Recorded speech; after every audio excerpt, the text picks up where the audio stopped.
ዛሬ ይዤ የቀረብኩት ምንድነው? አንድ ወጣት ልጅ እርጉዝ ፍየሎች እንዲመጡለት በጠየቀው መሰረት ከቦረና እና ፊልቱ እርጉዝ ፍየሎችን አምጥተንለታል። እንግዲህ የእርጉዝ ፍየሎች አንድን እርባታ የተሻለ ለማድረግ ይጠቅመናል። እርባታ እንደ እርባታ ብቻ ሳይሆን በተለይ በሀገራችን ኢትዮጵያ የፍየል ወተት በጣም ቆላማ አካባቢ ላይ የተለመደ ነው። ስለዚህ ፍየሎቻችን ምን ይመስላሉ ናቸዋል። እንደምታያቸው ሽንታቸውን እየሸኑ ምክንያቱም ከሩቅ ነው የመጡት። ወደ 18 ሰዓት አካባቢ ነው ሌሊቱ ሙሉ የተጓዙት። ስለዚህ ትንሽ ድካም ተሰምተዋቸዋል። ውሃ ይፈልጋሉ፣ ምግብ ይፈልጋሉ። ግን አሁን ምግብ አንሰጣቸውም። ለምንድነው? ረዥም መንገድ ነው ተጉዞ የመጡት። ከረዥም መንገድ መምጣት በተጨማሪ ምንድነው ሰውነታቸው ዛል ስላለ ቶሎ ብለን ወደ ምግብ አንከታቸውም። ወደ ምግብ የምንከታቸው ከሆነ ትንሽ የተለየ ነገር ሊከሰትባቸው ስለሚችል ጥንቃቄ እናደርጋለን። ግን አንድ በአንድ ላይ እናያቸዋለን። አፍንጫቸው ላይ ፈሳሽ አላቸው ወይ፣ የሚስል አለ ወይ፣ ሽንታቸውን ሲሸኑ በጣም ይጨነቃሉ። ሬናል ሲስተም ፕሮብሌሞች እንዳይከሰቱ በደንብ አንድ በአንድ እናያቸዋለን። የሚያነክስ አለ። ልምዱ የሚያነክሱት ፉትሩት ነው ወይስ ሌላ ነገር ነው? ቆዳቸው ላይ የተለየ ነገር አለ። አፋቸው አካባቢ ላይ እንደ ፖክስ እንደ ኦርፍ ነገሮች አሉ። እነዚህ ነገሮች በባክቴሪያ በቫይረስ የሚመጡ በረዥም መንገድ በመሄድ በፓስቶሮሲስ ከተከሰተ ቶሎ ብለን ወደ ሕክምና ለመግባት እና እንዲሁም ደግሞ የታመሙትን አይዞሌት ራቅ አድርገን ለመንከባከብ እንዲመቸን እያንዳንዳቸውን እያደረግን ነው። እንግዲህ ፍየሎችን ከሩቅ መንገድ ስናመጣቸው የመጀመሪያው ምንድነው? ረዥም መንገድ ስለሄዱ ቶሎ እረፍት ማድረግ አለባቸው። እረፍት የምናደርገው ደረቅ ምግብ ከሰጠናቸው በኋላ እረፍት እንዲያደርጉ እናደርጋለን። ለምን?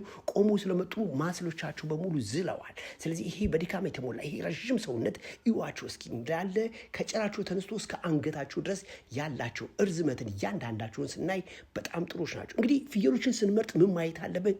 ቁመታቸው፣ አጥንታቸው የተንሻፈፈ መሆን የለበት። ቀጥ ብለው የሚሄዱ አከርካሪያቸው ቀጥ ያለ። ይሄ ለምን ይጠቅመናል? እርግዝናቸውን መሸከም ይችላሉ። ጥሩ አጥንት አላቸው። የሚወልዷቸው ግልገሎች ደግሞ ጤናማ እንዲሆኑና እንዲሁም ደግሞ ለግልገሎቻቸው የሚያመርቱት ወተት ንጹህ እንዲሆን ምን ማድረግ መቻል አለብን? ጤናቸውን በደንብ መከታተል መቻል አለብን ማለት። ፍየሎች በእርግዝና ጊዜ ጤናማ ግልገሎች እንዲወልዱ በቂ ወተት እንዲሰጡን ምን ማድረግ አለብን? ጥራት ያለው ሳር እንዲሁም ደግሞ አረንጓዴ ለምለም ነገሮች። ይሄ ለምለም ነገር ምን አለው? እንደ ናፒየር፣ እንደ ኤሌፋንት ግራስ፣ እንደ አልፋ ያሉትን በደንብ ምን መስጠት አለብን? ለፍየሎቻችን በቀን ከ60 እስከ 70 ያህል መኖ መመገብ መቻል አለብን። ይሄ ለምን ይጠቅማል? በኋላ ላይ ነግራችኋል። በተለይ ደግሞ ጥራጥሬ ድብልቆች ኮንሴንትሬትድ ፊድ የምንላቸው ከሳምንት በኋላ መስጠት መቻል አለብን። ለምንድን ነው? እንደመጡ ያንን የምንሰጣቸው ከሆነ ተቅማጥ ሊመጣ ይችላል፣ ቁርጠት ሊመጣ ይችላል። ብዙ ጊዜ ፍየሎች እግራቸውን የሚያንቀሳቅሱ ከሆነ አመመን እያሉ እየነገሩ ነው፣ ወይም ደግሞ ቁርጠት እየተሰማቸው ነው። ስለዚህ ምን ማድረግ አለብን? ጥራጥሬንም ስንሰጣቸው ከ6 ቀን ከ7 ቀን በኋላ ስንሰጥ በቆሎ በደንብ የተፈጨ ስንዴ ብርሃና እንደ ፋጉሉ በደንብ ዘፍዝፈን ቀጠን አድርገን ከገለባው ጋር አሽተን፣ ፋጉሉ ደግሞ ከሌለን እንደ ማንደኑ ስሙ ይሄ ጥፍጥሬ እሱ፣ ከዛ ደግሞ አኩሪ አተር በደንብ መስጠት መቻል። ከዚህ ጋር በተጨማሪ ደግሞ ምናያለን እያንዳንዳቸውን ጤናማ ሁኔታቸውን፣ እንቅስቃሴያቸውን እዚህ ላይ የሚስላለ ምናምን በደንብ ማየት አለበት።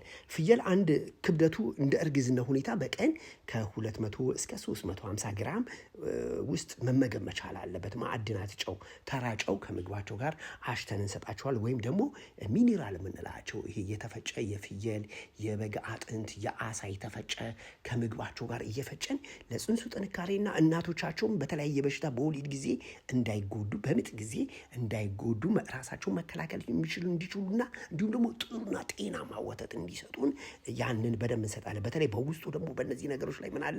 እንደ ኮፐር ያሉ ለአጥንት ጥንካሬ ለጽንስ እድገት አስፈላጊ የሆኑ ነገሮችን በደንብ መስጠት አለብን። አንድ ፍየል በቀን እንደ አካባቢው ሁኔታ ቆላማ አካባቢ እስከ 6 ሊትር ወተት እስከ 6 ሊትር ውሃ ይጠጣሉ። ቆላማ አካባቢ ላይ፣ ደጋማ አካባቢ ከሆነ እስከ 3 ሊትር ሊጠጡ ይችላሉ። ግን በቀን ምን መሆን አለበት? ውሃ ወለድ በሽታ እንዳይጠቁ ምን ማድረግ አለበት? ንጹህ ውሃ ለፍየሎቻችን በደንብ ማቅረብ መቻል። አሁን እነሱ ውሃ እየፈለጉ ታያላችሁ ገንዳው ላይ። ግን ውሃን አሁን በደንብ አንሰጣችሁ። ውሃም የምንሰጣቸው ደግሞ ከሆነ ትንሽ ነው መስጠት ያለብን። ለምን? ረዥም መንገድ ስለመጡ ሆዳቸው ሲንገጫገጭ ስለነበር ተቅማጥ ሊያጠቃቸው ይችላል። ቀጥታም ደግሞ ቶሎ ከፀሐይ ላይ እንደነበሩ ውሃ ስንሰጣቸው የልብ ችግር ሊያመጣባቸውና ጤና ሊፈጥርባቸው ይችላል። ስለዚህ ቫይታሚኖችን በደንብ መስጠት አለ። በተለይ ቫይታሚን ኤ፣ ዲ፣ ኢ በቂ ማግኘት አለባቸው። በተለይ ከፀሐይ ብርሃን የሚመጡ እንደ ቫይታሚን ዲ በውስጣቸው እነዚህ ንጥረ ነገሮች እንዲመረቱ ያደርጋሉ። በመጨረሻ በተለይ ሊወልዱ 2 ወራት ሲቀራቸው ፍየሎቻችን የጽንሱ እድገት 70% ከፍ እያለ ስለመጣ ኃይል ሰጪ ፕሮቲን ያላቸውን መኖችን በበቂ ሁኔታ ሰውነታቸው ውስጥ ሳይበዛ መስጠት አለብን። እንግዲህ እዚህ ላይ የምናያቸው ምንድነው ስለመጡ ወደ መኪና ላይ ወደ አዲስ አበባ ስለምንልካቸው ስለመጡ ደረቅ ሳር እየሰጠናቸው። ደረቅ ሳር ለምንድነው የሚጠቅማቸው? ራፌጅ አይደለ? በመጠኑ ነው የምናበላቸው። እዚህ ላይ ውሃ ጥም ደግሞ እንዳያስቸግራቸው ትንሽ ውሃ እናስጠማቸዋለን። አሁን መንገድ ላይ ስለሆኑ ደረቅ ሳር ብቻ ነው የምንሰጣቸው። እንደምታያቸው ገላቸው ቆሸሽ ብሏል። ምክንያቱም መኪና ላይ ሲመጡ አንዱ ላይ ሲሸና እንዳይጨናነቁ ደግሞ ዘርዘር አድርገን ነው የጫናቸው። ስለዚህ እርጉዞች ስለሆኑ ይህን ደረቅ ሳር በደንብ ይበላሉ። በደረቁን ሳር ከበሉ በኋላ በቀጥታ ወደ አዲስ አበባ ነው። የልጁ እርባታ ያለው አዲስ አበባ ጎሮ አካባቢ ነው። እዛ ደግሞ ሄደን ምን እንሰራለን፣ እንዴት እናያቸዋለን፣ ምን አይነት ሕክምና እንሰጣለን፣ እዚሁ ላይ ቀጥ እያሳያቸዋለሁ። ግን እዚህ ላይ የምናየው ምንድን ነው? እስኪ በቃቸው ድረስ ምግብ አንሰጣቸውም። አሁን ምግባቸውን ጨርሰዋል። እዚሁ ማቆያ ላይ ነው ያሉት። እዚህ ማቆያ ላይ ደግሞ አሁን ጭነት ከማድረጋችን በፊት ሽንታቸውን እናያለን፣ እበታቸውን እናያለን። በደንብ የጠገበ ካለ ተጽዕኖ እንዳያመጣ በደንብ ማየት አለብን። ምክንያቱም ብሎቲንግ ሊፈጠር ይችላል። ማያውቁት እንደገና ማያውቁት ምግብ ስለሆነ ምን እናደርጋለን ደግሞ እዚህ ላይ ቁንጣን እንዳይዛቸው እንጠነቀቃለን ማለት። ስለዚህ እነዚህን አመጋገቦች በደንብ ከሰጠናቸው በኋላ ለምሳሌ የቀን አመጋገብ ከ40 እስከ 50 ኪሎ ግራም ለእርጉዝ ፍየሎች ይሰጣል። በተለይ አመጋገብ ላይ በቀን ከ2 እስከ 3 ኪሎ ግራም ሳር እንሰጣለን። እንዲሁም ደግሞ ከ0.5 እስከ 1 ደረቅ ሳር እንሰጣለን።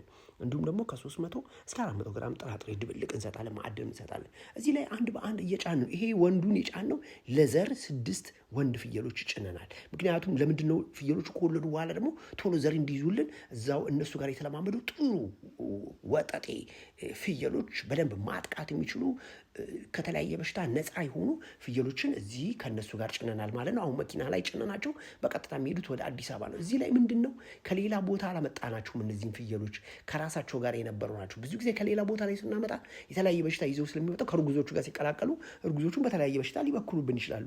ስለዚህ እዚህ ላይ የምናየው ምንድን ነው ወንዶቹም ከነሱ ጋር አብረው የመጡ ናቸው፣ ግን ጤናማዎች ናቸው። ስለዚህ በመኪና ላይ አሁን ተጭነዋል።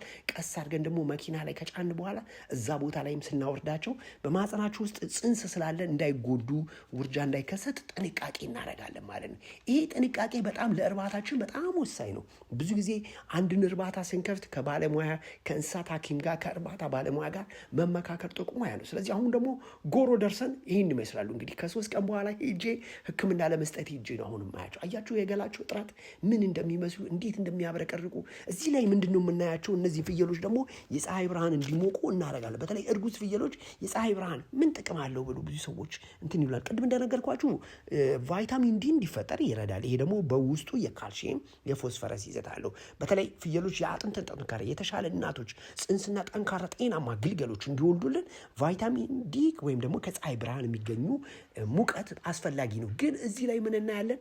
ፀሐይ ብርሃን ማሞቅ ማለት ቀኑ ሙሉ እንዲሞቁ ማድረግ አይደለም። ፀሐዩ ከረር ሲል ጥላ ይፈልጋሉ። ጥላ ላይ ደግሞ ገብተው የበሉትን እያመነዘሁ ቁጭ ማለት መቻል አለባቸው። ፍየሎች የአጥንታቸው ጥንካሬ የተሻለ እንዲሆን፣ ጤናማ ጽንስ፣ ጠንካራ ግልገሎች እንዲወልዱልን፣ ጥሩ ወተትም እንዲኖራቸው፣ በተለይ ደግሞ በጡት በሽታ በማህፀን ኢንፌክሽን እንዳይጠቁባ በአጥንት መሳሳት እንዳይጠቁ ምን ማድረግ አለብን? የፀሐይ ብርሃን ያስፈልጋል።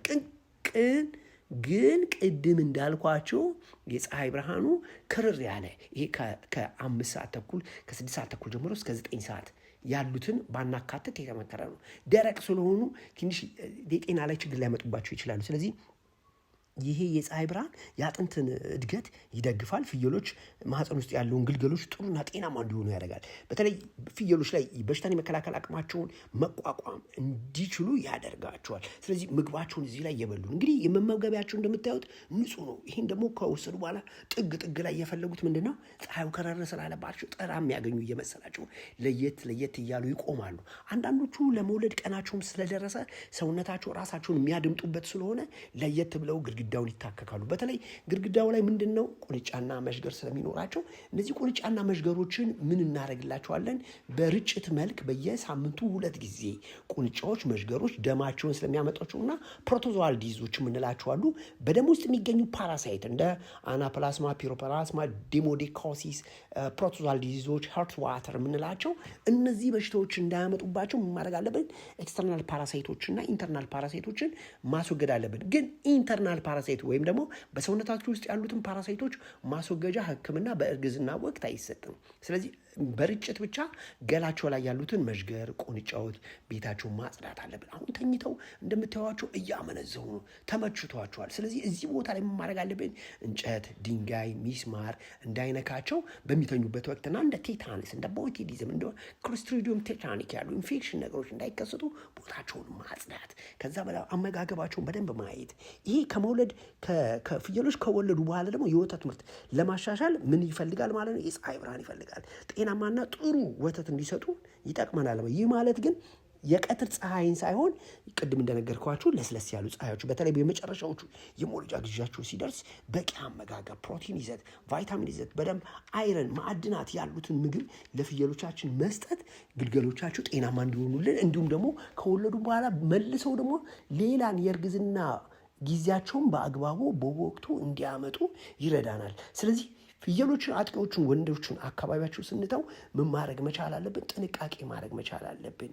ምክንያቱም ምን ይፈጠራል? እንደዚህ አይነት ነገሮች ትንሽ ከባድ ስለሚሆኑ ከባለሙያ ጋር ክትትል ማድረግ፣ ሁልጊዜ ባለሙያ መጥቶ ፍየሎቹ ያሉበት የጤና ሁኔታ ጥሩ ነው ጥሩ አይደለም ወይ፣ ከዛም ደግሞ እዚህ ላይ ምን እናደርጋለን፣ መቼ ነው እነዚህ ፍየሎች የገቡት፣ ምን ሕክምና ተሰጣቸው፣ ምን አይነት መድኃኒት ተሰጣቸው፣ ምን በሽታ ተሰጠ። እዚህ ላይ እኔ አሁን የምሰራው ምንድን ነው? ፕሪቬንሽን ላይ ነው የምሰራው፣ ቅድመ በሽታ መከላከል። ፍየሎቹ ከሌላ ቦታ ስለመጡ የተለያየ የቫይታሚን እጥረት ካለባቸው ቫይታሚኖችን በቁጥራቸው መሰረት መስጠት። ለምሳሌ አንደኛዋ ፍየል ለመውለድ 1 ወር ከምናምን ከቀራት፣ ሁሉም ፍየሎች እንደዚሁ ከቀሩ 1 ወር ከምናምን የቀራቸው ለብቻቸው ለይቶ ማድረግ፣ ቁጥር መስጠት፣ ምን መድኃኒት ሰጠናቸው፣ ምን አይነት ነገር ነው ያደረግነው። ቅድም እንደነገርኳችሁ አንቲቢዮቲኮችን አንሰጥም፣ ቫይታሚኖችን ግን መስጠት አለብን። ቫይታሚኖች ለምን ይጠቅማሉ? አንደኛ ጤናማ ጽንስ እንዲወልዱልን፣ ሁለተኛ ያለባቸውን የቫይታሚን እጥረት ከሰውነታቸው ውስጥ እንድንመልስላቸው እንድንሰጣቸው። በምግብ የማያገኟቸውን በምን ያገኛሉ? በመርፌ መልክ እንሰጣቸዋለን ማለት ነው። ስለዚህ ቫይታሚኖችን ብቻ እስኪወልዱ ድረስ መስጠት አለብን። ከወለዱ በኋላ ግን አንቲቢዮቲክ መስጠት አለብን። ለምን? ማህፀናቸው ወደ ነበረበት ሁኔታ እንዲመለስ፣ ጤናቸው በደንብ እንዲጠበቅ። ከዛ በኋላ ደግሞ ምን እንሰራላቸዋለን? ክትባት መስጠት። የተለያዩ ክትባቶች አሉ። እነዚህና ሌሎችን መረጃዎች ማወቅ ከፈለጋችሁ ኃይሉ ነኝ የእንስሳት ሐኪም ፕሮግራሙ ይጠቅማል ካላችሁ ለብዙ ሰዎች ሼር አድርጉ። ወደኛ ማዕከል ስትመጡ ለሚቀጥለው 4 ቀን የፍየሎች እርባታና እንክብካቤ ስልጠናም ስለምንሰጥ እንዲሁም ደግሞ ማኑዋል አለ 65 ገጽ። ምን በሽታ ያጠቃችኋል፣ በሽታቸው እንዴት እንከላከላል፣ ሕክምና እንዴት ይሰጣል፣ ክትባት እንዴት ይሰጣል፣ መኖ አዘገጃጀት ምን ይመስላል የሚሉትን በሙሉ የያዘ ነው። ፕሮግራሙ ይጠቅማል ካላችሁ ለጓደኞቻችሁ ሼር አድርጉ። ኃይሉ ቤት ዶክተር ኃይሉ። አመሰግናለሁ።